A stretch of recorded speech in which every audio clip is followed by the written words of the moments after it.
I'm a king around here. I felt through this high.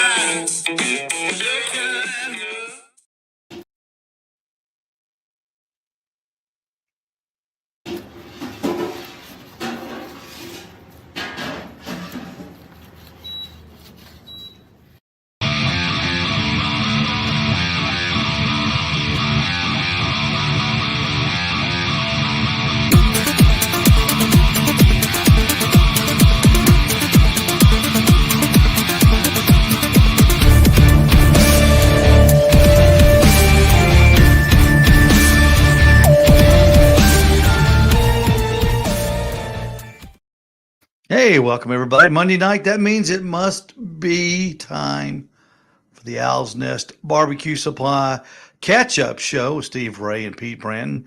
That is not Pete Branton. That is a picture of Pete Branton. He is on vacation.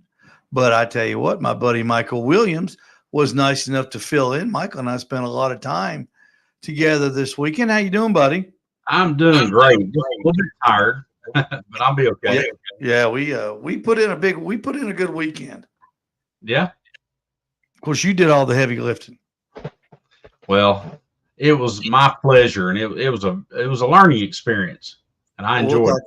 Good. We'll talk about that in just a second. We're Yeah. going to talk about the grill sale that we had at the store, which was highly successful this weekend. And of course, we're going to have all your pictures from the Owl's Nest Barbecue Nation page. But first, I want to tell you about something going on. Michael and I were talking before the show. The Hurricane Milton is bearing down on Florida again. Another hurricane heading their way. They say it's going to be a Category 3 by the time it reaches land on Wednesday around 2:00 in the Tampa Bradenton area. I just want to, if you've been looking for a way to, donate to some of these natural disasters that are going on, might take time out to go to Operation Barbecue Relief. A lot of these organizations are clouded in controversy on really how much money gets to the people. I guarantee you, Operation Barbecue Relief, all the money gets to that organization, and all the money goes to feeding people that have been displaced, that are without food, can't get to food, clean water. You can two ways to donate.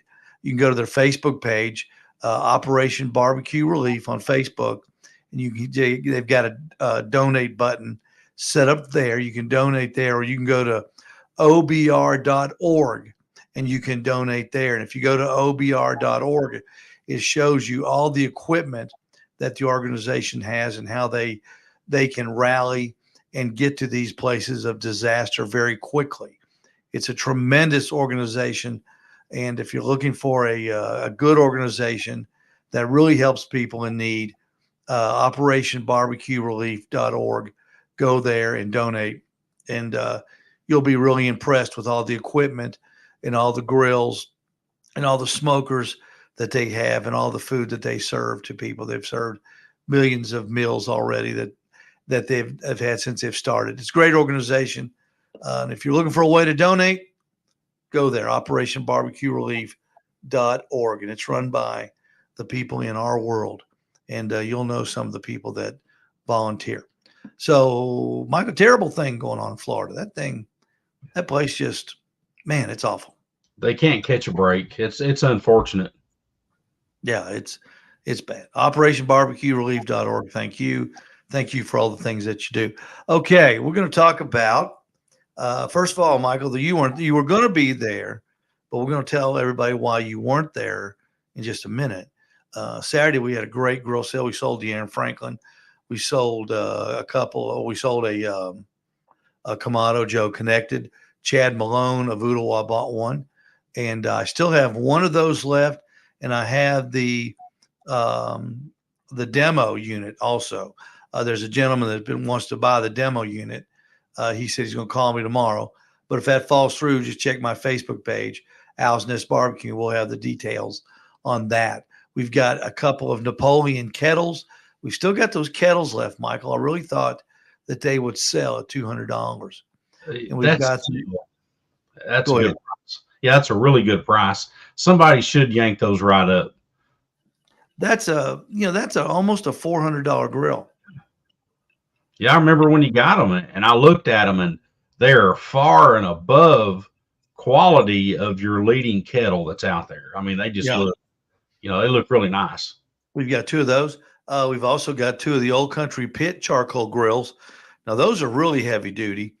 Um, they're made down in Lubbock, Texas, and they're also $200. So we've got some left, but we don't have left, Michael, are the $15 grills.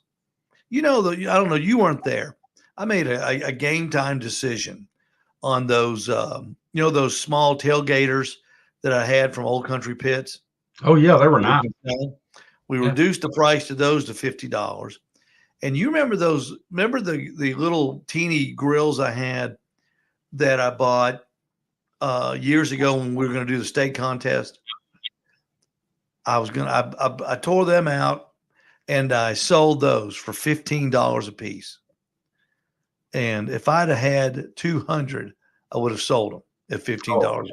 I bet you would have. They were nice. Oh, they people's when they came in, they sold out by about 11:30 or 12, right before the football game started, and people came in. They were just heartbroken. They were just heartbroken. So that was kind of a fun day. But I appreciate everybody coming out, and there's a lot of new people, Michael, that they came in just to see those cheap grills, but they had never been in the store, and they were really impressed. They said, "Man, this is what we need." There's a lot of people out there that, believe it or not, haven't been in the store yet. So I appreciate you coming in, and come back. We've always got some sort of a sale going. Of course, first Saturday of every month is no sales tax day, just like October the 5th was.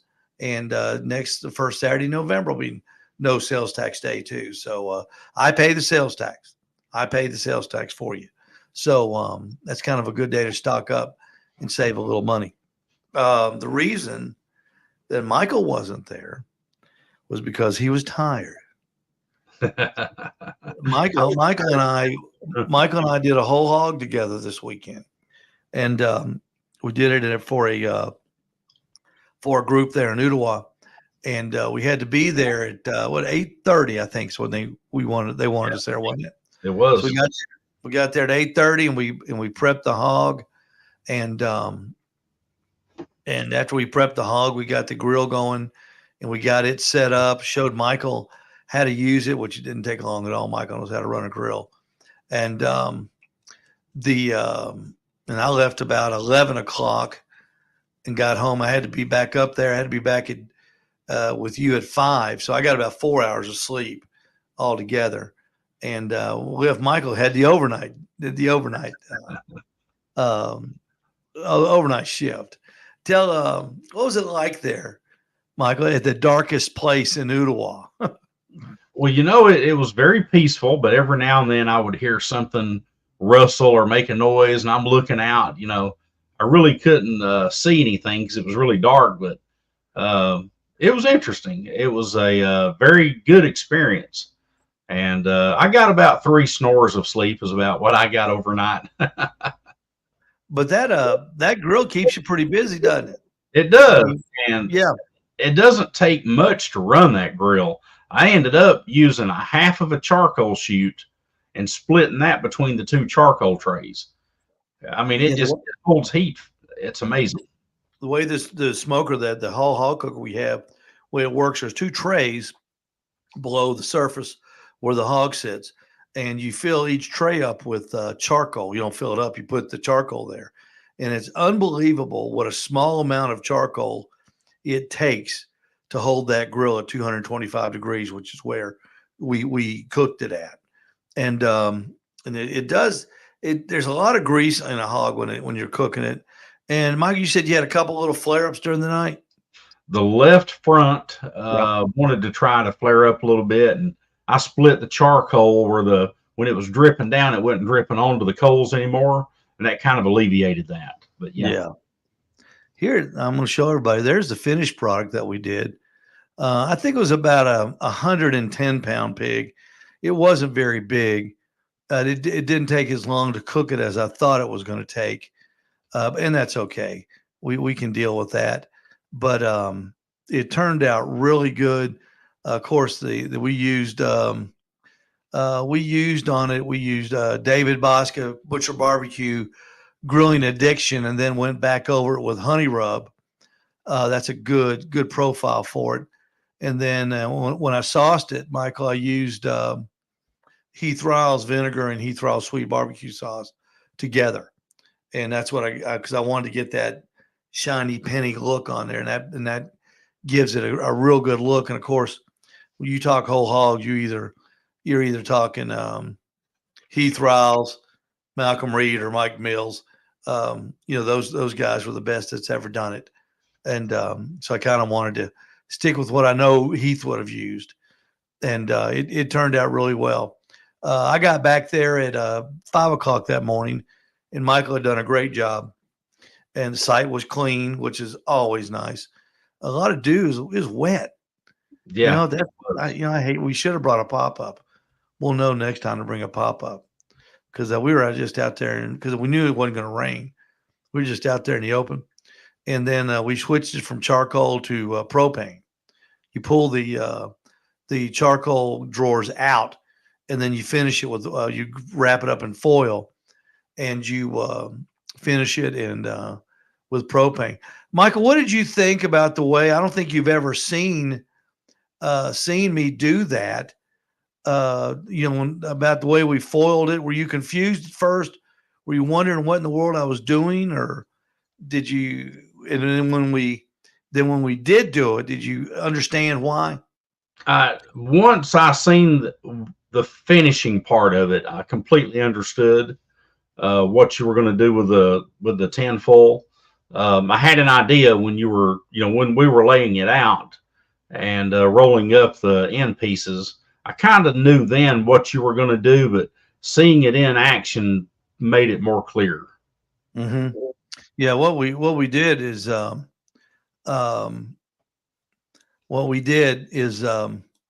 it's just like wrapping a pork butt when you're smoking it on the grill. When you get it up to about 160 degrees, when the pig gets up there in the different parts, of course you're not going to equal out anything. But we were around when we switched to gas, Mike. We were around 170 on both ends, weren't we? The pig cooked really even, which is really nice.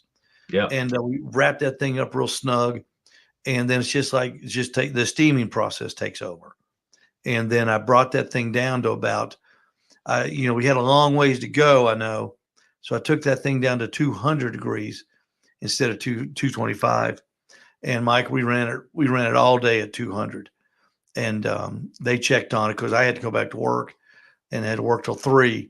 And then our buddy Perry Collins went with me at 3 o'clock. We went back over to the place we were doing it and got it ready and got it finished. So thanks to you, Michael, and thanks to Perry for the help. I couldn't have done it without y'all. And I hope you enjoyed it, Mike. I know you've been wanting to do a hog, and Steve, I thoroughly enjoyed it. Yes, I did. I think we're going to do another one at the end of the month, or maybe the 1st of November, and we're going to have a little event at the store. I love doing them. I love it, and as long as I can find somebody to work the midnight shift, I'm good to go. But I love doing whole hogs. They're not that hard to do. Once the hard part's getting it ready. Now let me ask you this: wasn't the prep of it pretty interesting to do the prep when we got there with the saws? It was. There was a lot involved in it when we separated the spare ribs from the belly, I guess. Mm-hmm. Yeah, I don't know the full anatomy of the pigs, but when we carved those out and they stood up, I mean, all the trimming that we did on it, cleaning up all the little tidbits and just making it look nice. I'm going to say one thing, Steve. You know your way around a whole hog, and your direction made it really simple for me. Well, I tell you, what I did when I did my first one, I just followed Malcolm Reed's his video on a whole hog, and that's where I got my methodology. And I don't do a lot of things he does because I'm not cooking one for show. But I got a saw. We sawed the spine down, then we split it. And Michael, that's a lot easier than using a hatchet and a hammer like a lot of people do. Oh yeah, yeah. And Electric tools make a difference. yeah, and then we sawed off the top three ribs, and we separated them from the belly so they were sticking up real nice. Let me see if I can find that picture again and put it up there. There it is, right there. You can see. Well, that's me. That's not a.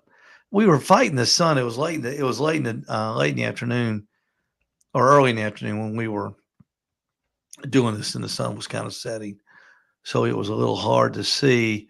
But that's a good one. You can see that one on the other side how it sticks up after you separate it. One thing, Michael, the ribs aren't very good to eat on a whole hog, but they sure look cool. They do look good. You know, I thought you did a great job overnight. A lot of that's intimidating to a lot of people, but I knew you would handle it, and 'cause you're not afraid of a fire, and I appreciate that too. I knew you do a We, good job. thank you. Uh, It was my pleasure. and I just want to know: do you think you did you learn enough to do one by yourself, or do you still need to do one more? I probably could find my way through it, but I would rather do at least one more before I feel comfortable doing it by myself. Now you said that when you went to Melissa Cookston's barbecue school that she did a part of her school on whole hog, but Yeah. where did she take it from? Because you said that they didn't do you didn't see a lot of prepping done. Where did she start teaching it at? Well, I mean, she prepped it inside the classroom, but it was prepped completely different. If you would have taken your pig and flipped it over running style, they took the skin off of the hams, off of the Boston butts, and off Yeah. of the loins, and injected all that, and then put the skin back on it. Then they took Boston butts and packed the cavity, and Mm-hmm. they cooked it running style. So it was completely different than what we did Friday night, but um, both methods I think get you to where you need to be. When I've never had one that was cooked running style. When did she serve it at the school, Michael? Did y'all get Uh, to eat it? she gave us to-go bags of the hog that we cooked. Mm-hmm. We didn't eat it in class because it wasn't done until late in the day the next day. But it was good. I mean, she used butcher How do barbecue. you how do you get to the meat? Does she cut into the skin? Or is it standing up, or does she turn it over and then serve from it? When we went out to the cook trailer and we were all sticking our hands in the pig, of course, with gloves on to Mm-hmm. kind of get a feel of what the meat is, the muscles are supposed to feel like at a certain temperature. Yeah. To my knowledge, the way that they served it was just they left it running style and just run their hands up underneath there and pulled the meat out. Okay. Okay. I just I've never done one like that. I've never cooked one on its belly, which a lot of people most people do. They start them on the belly, then they flip them. But we might try that. How did they get it to stand up? Did it just I, standing up? it must have been just with it being packed with the Boston butts, it kind of just set level.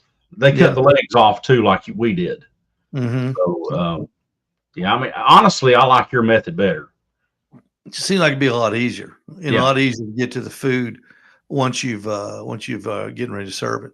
yeah, Of course, we packed about three, maybe 2 pounds of sausage down the cavity to protect the loins. Michael, I'm gonna tell you, we took that sausage out and we both tried it. It was delicious. Cooking that sausage overnight in that pig is that's kind of a bonus because you get to sample that sausage and it was really good. And those loins were I mean they were perfect.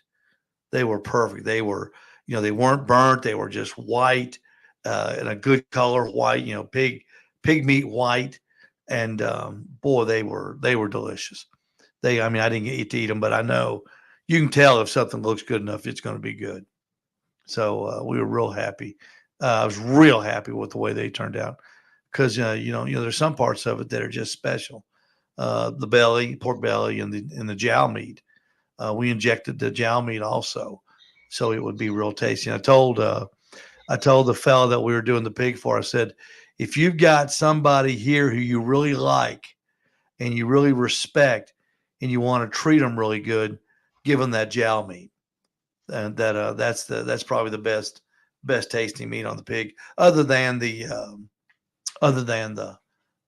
pork belly. I think. I just think that. So 1 to 10, did you enjoy it on a scale 1 to 10? I'll tell you what, Steve, I'd give it a 20. So is that much fun? Isn't it fun? It was fun. It was hands-on. You had to keep the charcoal in the pit. You had to watch your temperature. You had to watch, for flare-ups. It was very involved. Yeah. So, yeah, I enjoyed it. Billy Holland says he'll do the night shift. Steve said, yeah, that's what I wanted to know, Steve.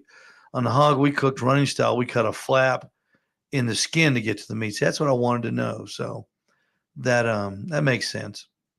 I just think it'd be easier to serve. Steve, you can answer this I know you're probably still listening. If you had your druthers, would you rather cook it running style or would you rather cook it the way we did it on his back? Let me know. Maybe you can shed a little light on that, because I'm anxious to do another one. I might want to try something different. Maybe start it on his tummy and then flip it, because that cooker we have has a flipper on it where you can actually turn it over, and that's pretty cool. So I'm glad you enjoyed it, Michael, and you just don't know how much I appreciate you helping me do that too. It's good to know when you leave somebody at night with a hog that's going to be for a big event the next day, you want to know it's in good hands, because one screw up, and I mean, you don't get to screw it up.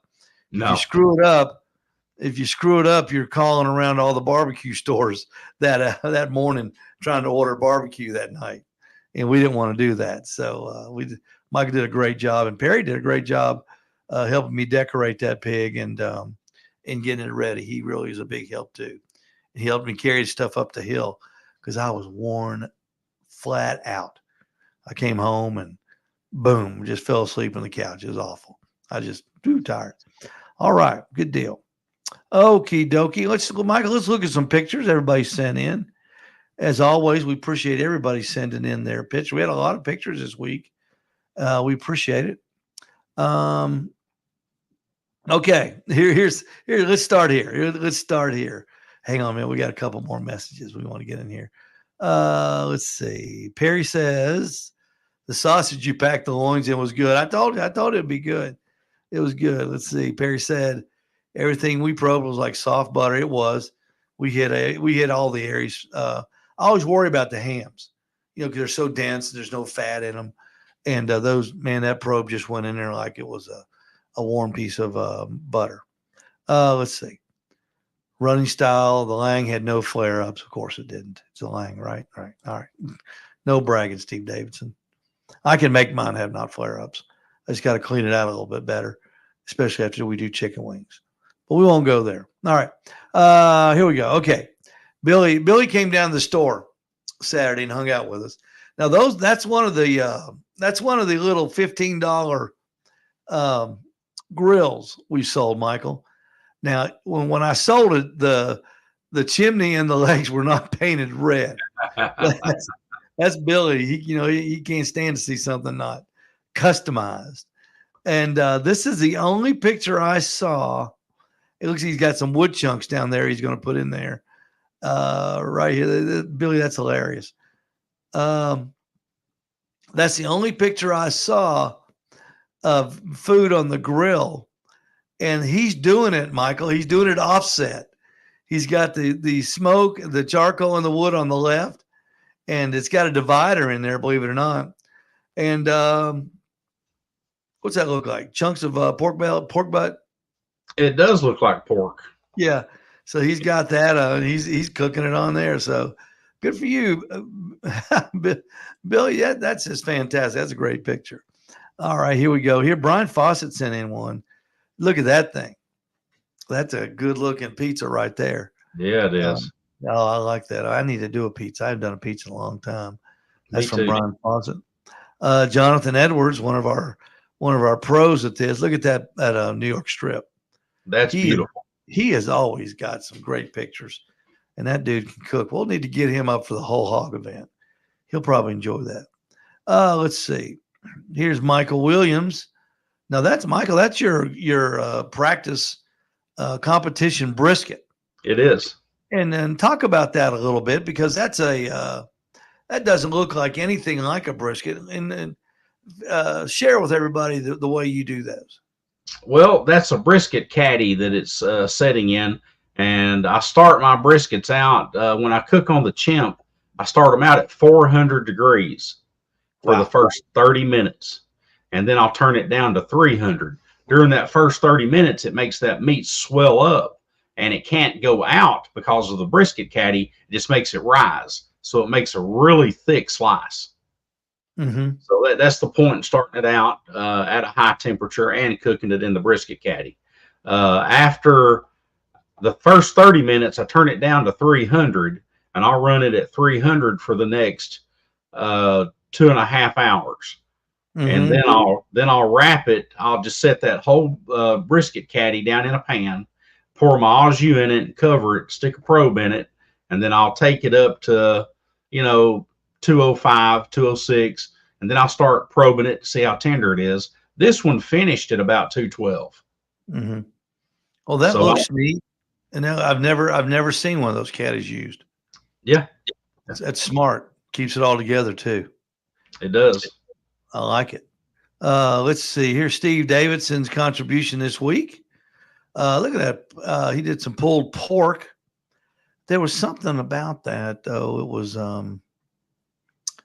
didn't put the picture of his before. There was something special about that. I don't think. Do you know what it was, Michael? He made it for, I don't know, for an event or something. It looks good. He looks fantastic. I think they were just practicing a pork. That's what it was. Yeah. Yeah, that's what it was. It was for a practice pork. Yeah. It looked good. Yeah. If it's good as it looks, and I'm sure it is, you got a winner there.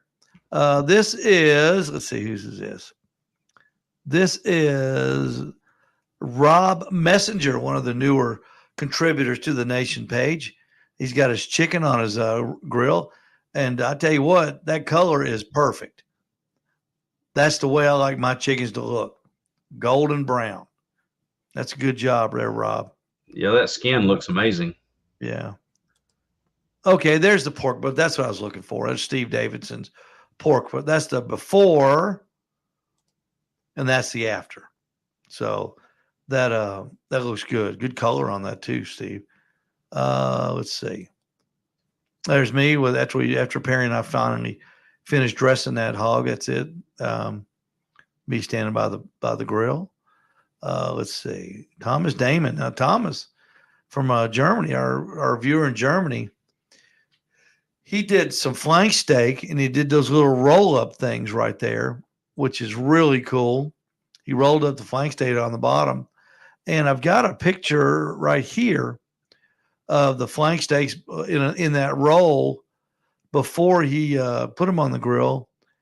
And there's one that he's got prepped, ready to go, ready to roll up.